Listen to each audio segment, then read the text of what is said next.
Welcome to the informative new OPPO Reno 5Z, and I'll show you how to install iPhone keyboard on this device. So first, let's open the Play Store application, and here in the search pool we should enter the green Apple keyboard.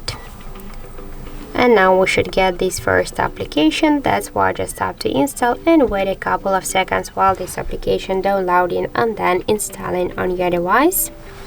After that, just tap here to open the app, click enable in settings, and near the green Apple keyboard click once on the switcher, tap to activate and go back. Then tap here to switch input methods and switch your currently keyboard to the green Apple keyboard. Now just we can see that the process is finished, and when we'll, for example, open the search here, we can see that our new keyboard is so close to the iPhone one as all of these emojis. So that's it. Thank you for watching, and if you find this video helpful, don't forget to leave a like, comment and to subscribe our channel.